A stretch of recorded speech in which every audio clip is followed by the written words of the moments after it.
Welcome back to TarHeelIllustrated.com. And if you are watching us on our YouTube channel, that is called Tar Heel Illustrated.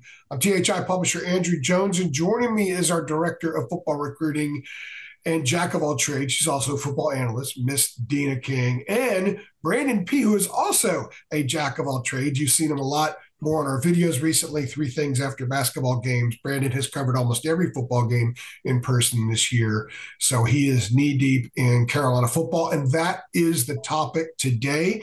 In fact, this is the first of 3 podcasts we're doing about the state of the Tar Heels. The first one today, we're going to talk about the state of the offense. Now that we know who the offensive coordinator is, who the offensive line coach is moving forward, we're sort of in that in-between point of the ACC championship game and the Holiday Bowl against Oregon. So we thought it was a good time to just kind of hash out, have a conversation. What's up with the offense? What do we think about the offense moving forward into 2023? We're going to follow that up with another podcast discussing the same thing about defense. And then on our final podcast here in this 3-part series, we're going to discuss the state of the program, 13 games into year 4 of Mack Brown. Where is the program, and how important is the Holiday Bowl in beating Oregon, a program of that stature, to the program moving forward? How much juice can the program get from that? So we'll hit on that in these 3 pods. But guys, today we're going to focus on the offense. We're not going to nitpick statistics. It's just going to be a general conversation. And I want to go ahead and start with you, Deana. I'm really curious to know, and we have done no rehearsing, just so people know, 0 rehearsing. I'm real curious to know, Deana, when you think of Carolina's offense, 13 games in with a bowl game left and with an eye on 23, aside from Drake May, what jumps out at you, either positive or negative? I think the receiving group, everybody knew about Josh, and I thought, Antoine Green had a really good year. He did have some injuries that limited him, but the other guys like Gavin Blackwell and Kobe Paysor, they really stepped up. J.J. Jones gave them some really good reps and snaps, and I think for the bowl game they're gonna be able to do a little bit more, get a little bit more reps, and prepare for 2023. So I like the receiving room. We didn't even talk about Andre Green. He'll get healthy and be prepared for 2023. So I'm thinking the wide receiver room is the one that I've been most impressed with. Brandon, I'm going to ask you the same question in a few minutes, but let's stay on the receiver room since Deana went in that direction. The guy that I'm really looking forward to seeing the bowl game is Kobe Paysor. Yeah. Because he's going to play the slot. He's going to do a lot of that stuff. And he was really good when Downs was out.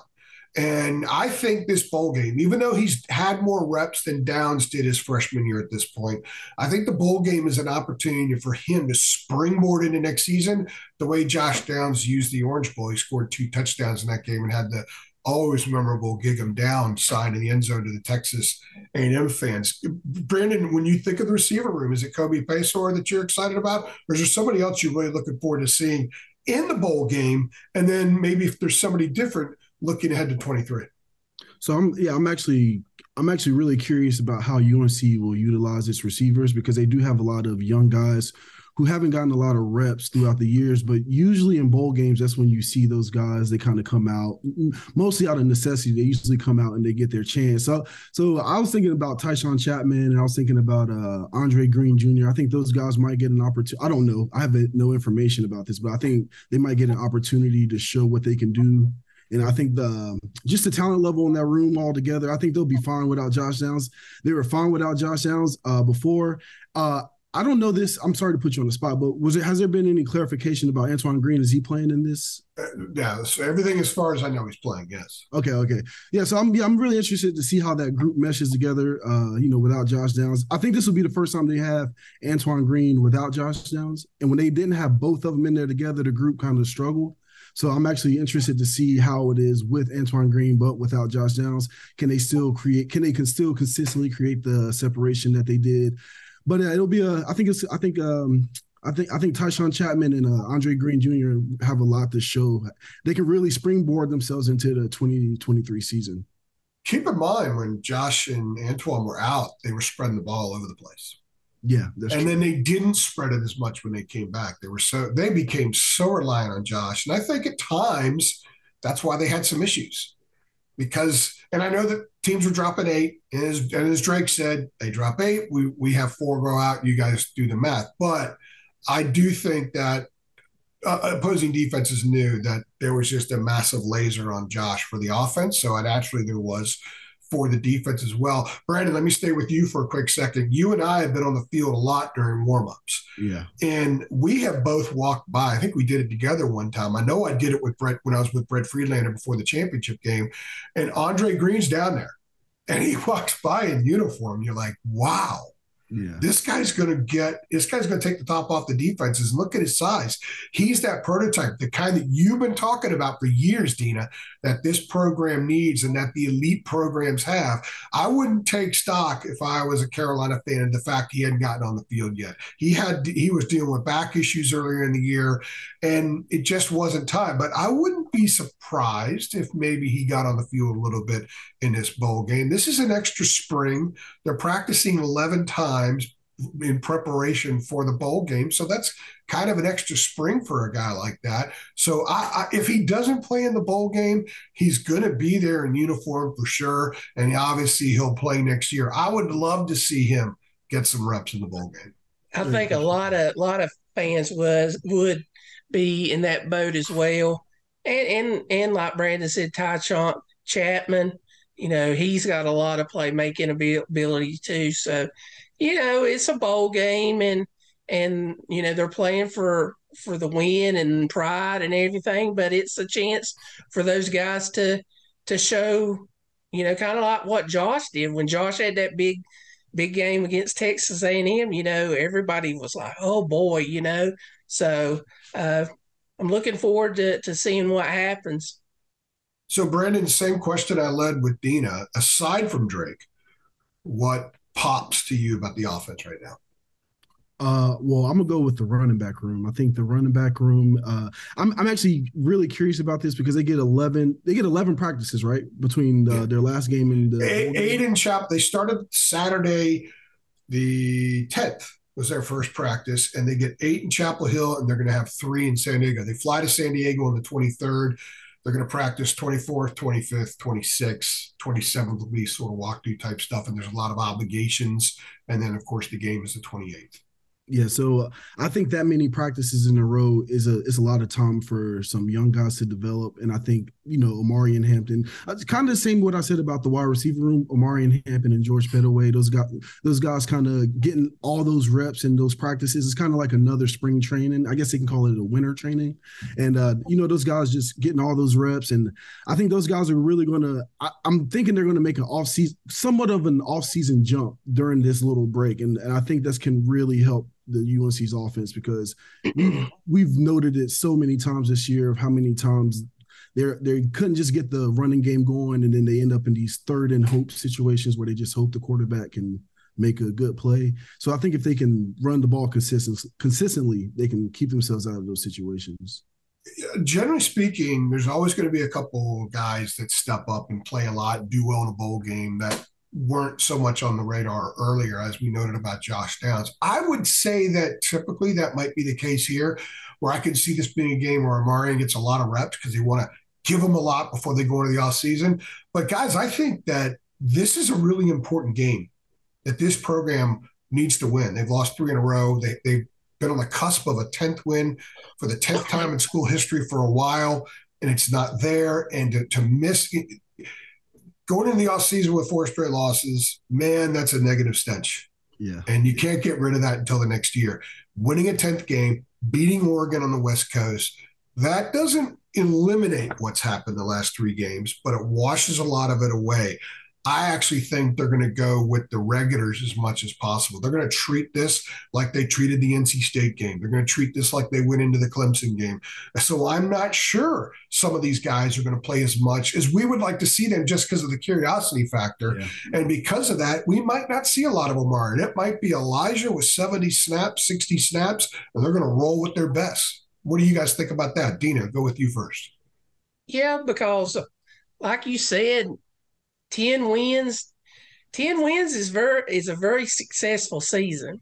You know, that's a 10-4 record. It would give Mac his 100th win. You know, as he's been on 99 since Georgia Tech game, so that's a milestone that would be pretty neat. And like you said, Oregon is one of the national brand programs. Everybody, you know, watches Oregon. They're probably the most watched on the West Coast besides Southern Cal and UCLA. We have no idea what kind of I know Andrew's the big uniform person. I would love to see Oregon just wear the green and gold, but who knows what the Ducks will wear and what Carolina will wear and everything. But yeah, it's a big game because, like we've stated numerous times, it's a bridge to 2023. I know a lot of people, when they were sitting 9-1, was like, "Oh boy, you know, Orange Bowl, ACC championship," and you know they hit a stumble and they're not right there yet, but they got great parts to have a very successful 2023 season. And actually, to aid your point, AJ, you actually get what you're saying. Like, why would they might not change it up because they got everybody coming back. Any people that they lost in the transfer portal weren't contributing offensively. So like they have the whole starting lineup, a pretty successful offensive group. So why would they change it up at the end of the season when it's been working for most of the season? So you actually changed my mind, AJ. Good job. My dog Max, the older boxer, he agrees right now. I don't know if you guys can hear him, but apparently we're under assault by FedEx or something right now. So next point, offensive line. So I'm asking myself the question. To me, it's offensive line because they're sort of in an interesting spot right now with the offensive line where they have a lot of veteran guys there, but they haven't been real good. And I know that there's a chance that all of them come back. I know that Austin Richards has a decision to make with respect to the NFL. Corey Gaynor's trying to get this another year because he had the redshirt year and then he played only 2 games his last year at Miami. And the NCAA is pretty much giving waivers with everything these days. But is that such a great thing? You know, how does the offensive line play? What is the addition of the new offensive line coach? How does that change things for these guys? I know that from my understanding, they're not going to coach in the bowl game. They may have some hands-on stuff right now. I'm not really sure. But going into next season, obviously, they might tweak some things. Jack Bicknell was very much into being aggressive off the snap, which I thought was a pretty good thing. I like seeing that in practice, Brandon. You saw it in practice too. But the offensive line ended up not being great pass protection. They weren't as good this year in run blocking as they were the year before. So I'm really curious. The bowl game is an opportunity for one of those younger Mac Brown recruited offensive linemen to actually step up and get some reps and maybe do something. If you look across the line, how many of these guys were straight up Mac recruits all along? It's an older group, and it's not a great group. Awesome is really good in some areas, but maybe not real good in some others, which is why he might come back to get a better NFL grade. But to me, the offensive lines could be really interesting. If they are playing a little bit for next year, what rotations do they have? Who gets in the mix? Adorno probably gets some reps, but who else gets some reps? But where are some of those other guys with respect to being ready or almost ready to play in a game? I want to see that. And that's why, to me, the exhibition that is a bowl game, but played with competitive spirit, adds a lot of value as a guy who covers a team if we get to see more dudes playing. I'm secretly, I guess not so secretly now since I'm making it public, I'd like to see a lot of guys play because that's just the way I'm wired. Yeah, me too. Yeah, I like to see a lot of guys play, but it might, like I said, I don't know.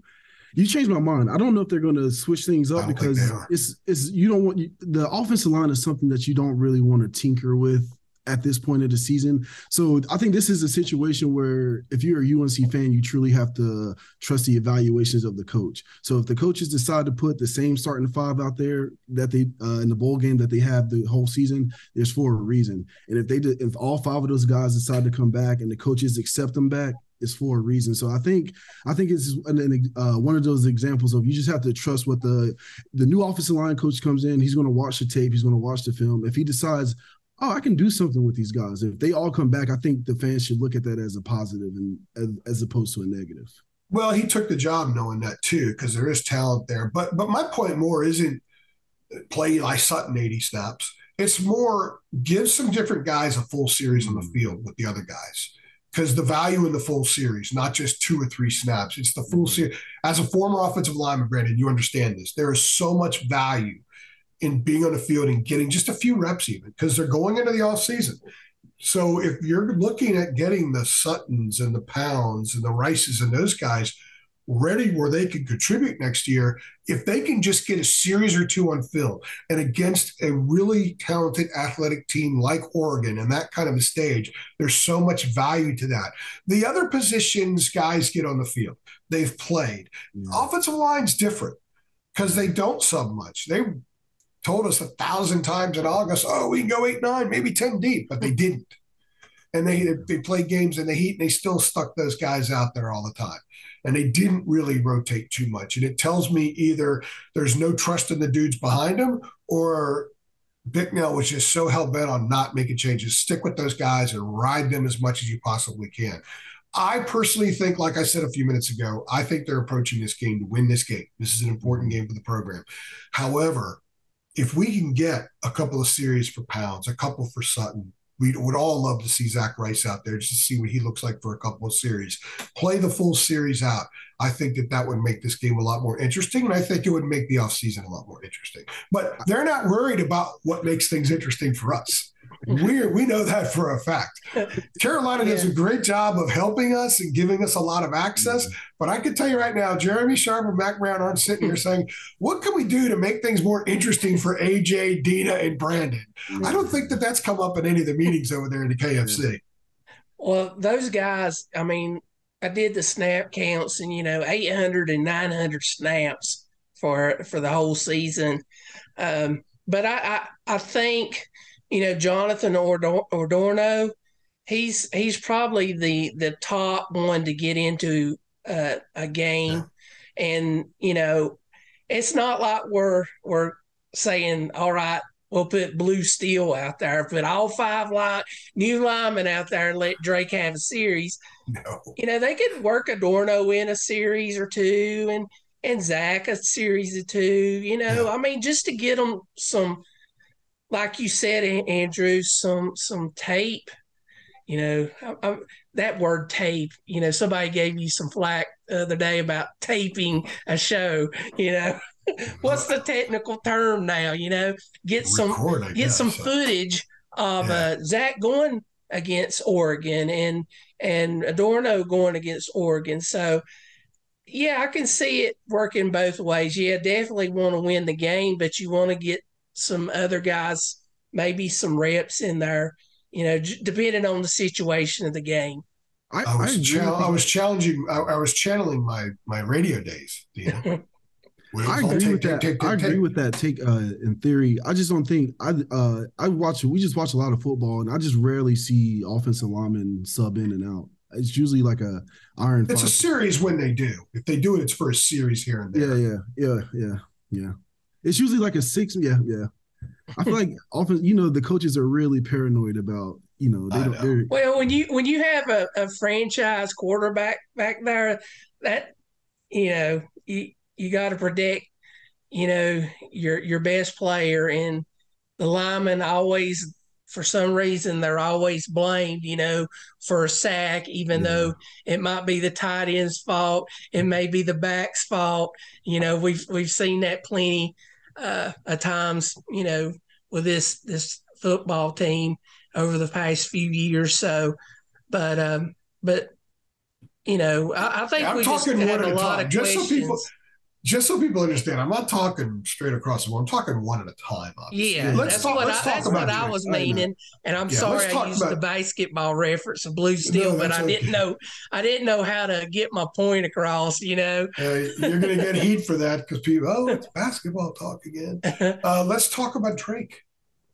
We haven't talked about Drake really yet. How important is this bowl game for Drake?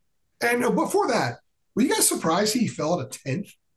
Because he was a front runner to some people and certainly top 3, and all of a sudden in a matter of weeks, he ends up 10th. Were you guys surprised he finished 10th? Yeah, I thought he could have been around 3 through 6, maybe. Some of those guys, they had good years, but to put up the numbers that Drake did, and in his first full season as a starter, kind of impressive. I mean, I'm sure. Yeah, but they don't care when they're voting for that. They don't care how long he's been playing. Yeah, I'm sure the last 3 games kind of affected that, But Brandon, were you surprised he finished that? I don't want to sound like an old man, but I think we live in like a snapshot society. So it's like, it's all about what you've done the previous week. So had Drake beat Clemson and threw him for 500 yards, and he would have been right back in the conversation. And I think it's pretty flawed, because if you look at the numbers overall, there's no way he should be, especially for the Heisman, because now the Heisman is pretty much a quarterback award. I mean, when's the last time a non-quarterback has won the award? So when you look at the best quarterbacks in the country, you look at how they've played, how they impacted the team, the numbers they've put up, I believe like after Wake Forest, his spot in New York should have been solidified. I'm not saying he should have won, but at least being invited to the ceremony should have been solidified after that. I'm going to go to how important is the Oregon game for Drake in a minute, but I just thought of something. I think the way he fell and ended up 10th is a clear indication that he needs to be ridiculously off the charts to win the award at North Carolina. Yeah. There is an anti-ACC bias in anti-Carolina. I mean, when I say that, it's because there's not a respect. I don't think people are just out to hate the ACC. The league has to do something to generate more respect. So a 350-yard passing game in the ACC to some people is like a 275-yard game in the Big Ten. Whether that's fair or not doesn't matter. The voting, to me, clearly indicates that Drake has to do a lot more than anybody else. Now, the team could win a lot of games next year, and they have some opportunities to get some wins that kind of help them be measured against other leagues. They open with an SEC team and they go to a Big Ten team in Minnesota next year. So they have that opportunity. And if he goes for 400 against both, then that's going to show people if they're going to give value to an Ohio State quarterback throwing for 400 against Minnesota, or an SEC quarterback for throwing for 400 against South Carolina, the same thing must be applied to him. I think that's why the Oregon game is really big for him.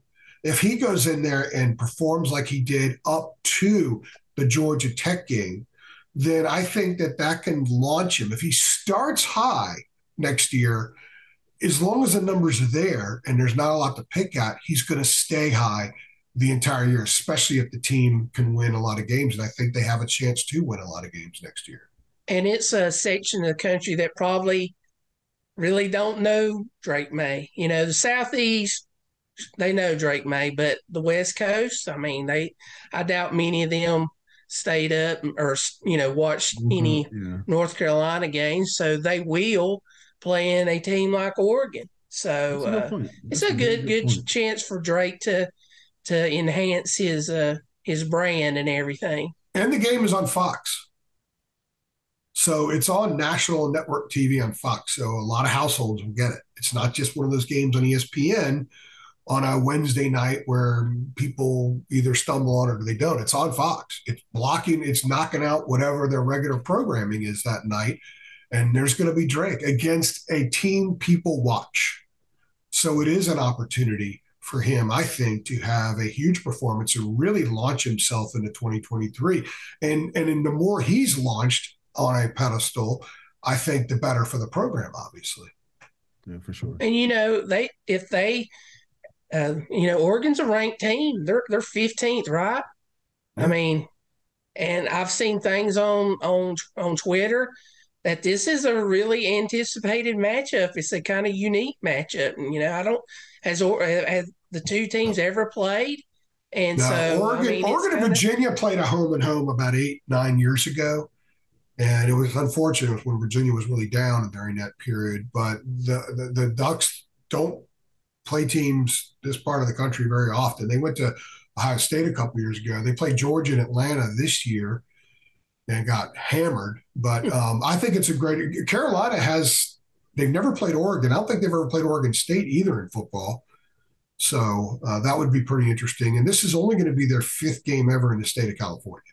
So if they get a win, they could basically get in the top 25 final poll. Yeah. And I would think that would be, considering all that's happened this year, that would be very positive for this program. Brandon, any thoughts about Drake and the importance of this game for him personally with potential award status for next year? Yeah, I do think this is definitely an important game. Every game is important in college football, and if you say it's not, like Matt Brown says, lose it and see what happens. But I think it's good. I think it's good for Drake to have this game on Fox on national TV to get the good exposure. Because like Deana said, he's going to be exposed to a whole different side of the country that he wasn't exposed to before. And that's pretty much all I got. Cool. Good stuff, guys. Well, we're going to talk about defense in our next edition of this 3-part series, part 3.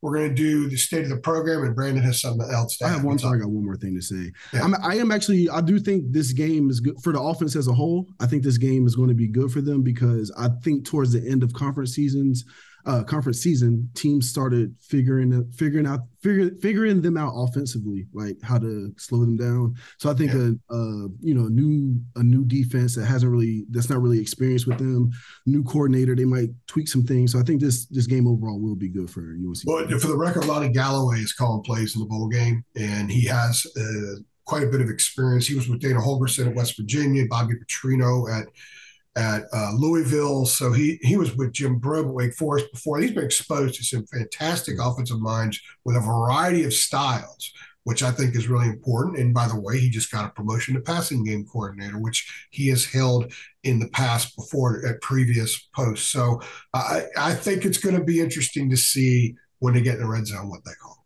Yeah. So because we don't want to hammer off the whole Phil Longo stuff. I think the people that wanted Phil out were idiots because 4 straight years top 15 in offense. Go find someone else that's done that.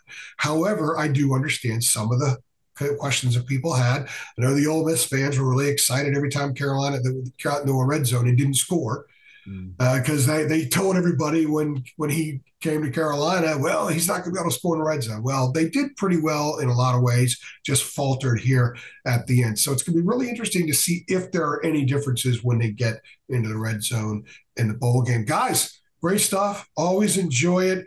We've got probably about a week and a half or so before the bowl game when we run this podcast. So I'm looking forward to heading out there. Petco Park, I get to see where the San Diego Padres play in person. So I'm excited about that. So looking forward to there. I will do 3 things from there with Jacob after the game. Brandon and I are doing 3 things after most of the basketball games this year. So some people have been asking, is Brandon replace Jacob? No, we're just switching up some roles a little bit and giving a little bit more variety to the site. TarHeelIllustrated.com, guys, just $8.33 a month, and you can be an insider too. We appreciate you stopping by. Thank you.